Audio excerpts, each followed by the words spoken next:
ایک ہے امامت صغرا، ایک ہے امامت کبریٰ۔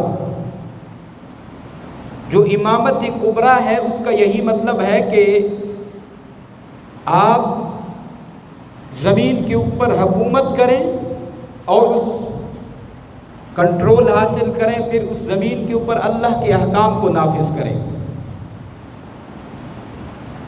اب جب بھی کوئی بھی بندہ، کیونکہ امامت صغریٰ کی طرف تو انگریز اور یہود و نصارہ اور ان کے جتنے آگے کام کرنے والے لوگ ہیں۔ اب بات تھوڑی سی اور طرف میں لے جا رہا ہوں کہ امامت صغریٰ سے جو انگریز ہیں، جو یہودی ہیں، جو نصرانی ہیں، ان کو اس سے اعتراض نہیں ہے۔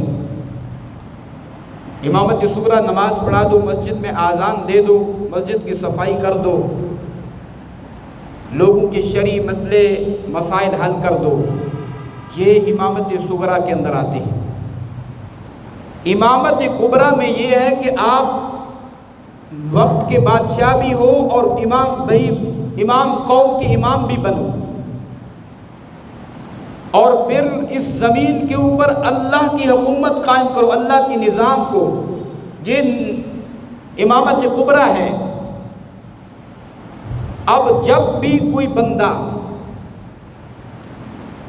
جو اللہ کے نظام کو قائم کرنے کی بات کرے گا اللہ کی زمین کے اوپر، سب سے پہلے اس کے مخالف یہود اور نصارہ ہوں گے۔ جس نے یہ کہا کہ یہ زمین اللہ کی ہے، اس کے اوپر اللہ کے احکام چلیں گے، اور اس کے اوپر وہ نظام چلے گا جو محمد عربی نے مدینہ کی ریاست میں اس کو جاری کیا تھا۔ میرے محبوب نے مکہ سے جب ہجرت کی تھی تو سب سے پہلے حضور نے ریاست قائم کی تھی۔ اس چیز کو ذرا ذہن میں رکھیں، اس چیز کو ذہن میں رکھیں کہ آپ تاریخ جانتے ہیں مجھ سے زیادہ کہ حضور جب مکہ شریف سے ہجرت کر کے آئے تو مدینے میں حضور نے ریاست قائم کی۔ اس ریاست کے سربراہ حضور خود بنے، اور اب جب آپ کے پاس پاور ہی نہیں ہے، آپ کے پاس کسی چیز کا کنٹرول ہی نہیں ہے، تو آپ کیا کر سکتے ہیں؟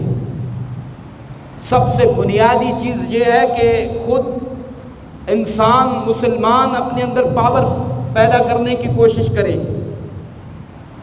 اس زمین کے اوپر قابض ہو کے اللہ کے نظام کو رائج کرے۔ یہودیوں کو حضور کی نماز پڑھانے سے تو کوئی مسئلہ نہیں تھا، نصرانیوں کو حضور کے مکہ میں اذان دینے سے تو اتنا مسئلہ نہیں تھا۔ عبداللہ بن ابی کو جب حضور نبی کریم مدینہ شریف کے اندر گئے تو اس نے مخالفت کی کہ اب مدینہ کی ریاست کا امیر اس کو بنایا جائے گا۔ بظاہر مسلمانیت کا دعویٰ کرتا تھا، نمازیں بھی حضور کے پیچھے پڑھتا تھا۔ حضور نے نمازیں بھی پڑھائیں اور دنیا کے اوپر، زمین کے اوپر اللہ کے نظام کو بھی رائج فرمایا۔ حضور نے فوج کے نظام کو مضبوط کیا۔ حضور نے اپنے لیے اپنے صحابہ کو جہاد کا درس دیا۔ آج اگر میں یہ کہہ رہا ہوں کہ وہ جمہوریت کے ذریعے سے آپ اللہ کے نظام کو رائج کرنے کے لیے میدان میں اتریں، یا کسی اور ذریعے سے جہاد کر کے زمین کے اوپر کنٹرول حاصل کریں، تو آپ کو آگے اتنی جلدی سے کوئی نہیں بڑھنے دے گا۔ میں نماز پڑھوں، آپ نماز پڑھیں، آپ روزہ رکھیں، میں روزہ رکھوں، حج کریں، زکوٰۃ دیں، تبلیغ کریں۔ آپ تبلیغ کے لیے جاپان جاتے ہیں، امریکہ جاتے ہیں، فرانس جاتے ہیں، پوری دنیا میں یو ایس اے میں، سب میں، UK میں جاتے ہیں، برطانیہ کے، ان لوگوں کو تبلیغ سے کوئی مسئلہ نہیں ہے۔ ان لوگوں کو مسئلہ یہ ہے کہ جب تم ان کے مقابلے میں کھڑے ہوگے، ہاتھ میں تلوار لیے یا کوئی بھی اسلحہ، کہ یہ زمین اللہ کی ہے، ہم اللہ کا نظام رائج کریں گے، اس وقت ان کے لیے مسئلہ پیدا ہو جائے گا۔ آج میں ایک مثال دیتے ہوں، اس کے اوپر زیادہ بات نہیں، اگلے میں اپنی بات کی طرف آتا ہوں۔ اگر آج افغانستان کو امریکہ کا چھوڑے ہوئے کتنے دن ہو، کتنا عرصہ ہو گیا؟ افغانستان سے جب امریکہ اپنی فوجوں کو یہاں سے واپس بلایا اس نے، یہ عمران خان صاحب کے دور میں انہوں نے چھوڑا تھا، تقریباً ایسے سمجھیں 2-3 سال تو 2 سال تو ہو گئے ہیں، 2 سال ہو گئے امریکہ افغانستان سے چلا گیا۔ لیکن وہاں اگر آج بھی افغانستان کے اندر حکومت قائم ہے تو اس حکومت کے ساتھ سفارتی تعلقات بڑھائے کیوں نہیں جا رہے؟ اس کی وجہ یہ ہے کہ وہ کہتے ہیں اس زمین کے اوپر، یہ زمین اللہ کی ہے اور اس زمین کے اوپر اللہ کا نظام قائم کیا جائے گا۔ اور کبھی بھی یہودی اور نصرانی اس بات کو نہیں چاہیں گے کہ تم اتنے طاقت میں آ جاؤ کہ ان کی آنکھوں میں آنکھیں ڈال کر کوئی بات کر سکو۔ اس کی یہی وجہ ہے کہ 1 سال بیت چکا ہے، 1 سال غزہ کے 50,000 مسلمانوں کو انہوں نے قتل کر دیا، شہید کر دیا۔ چھوٹے چھوٹے بچے آج سال بعد بھی بلکتے ہوئے آپ کو نظر آئیں گے سوشل میڈیا کے اوپر، الیکٹرونک میڈیا، پرنٹ میڈیا کے اوپر۔ آج ایک ایسا بھی نہیں ہے کہ ان کی آنکھوں میں اسرائیل کی آنکھوں میں آنکھیں ڈال کے اس کو کہے۔ اس کی یہی وجہ ہے کہ یہود نے تمہیں کمزور کر کے رکھا ہے۔ 57 ممالک میں سے ایک ہی ایٹمی پاور ہے، اس کو بھی ان لوگوں نے لوٹ کر قرضہ دے کر غلامی کی زندگی بسر کرنے پہ مجبور کیا ہوا ہے کہ تمہارا نیوکلیئر پاور کسی کے خلاف استعمال نہیں ہو سکتا کہ تم اتنے قرض دار بن چکے ہو۔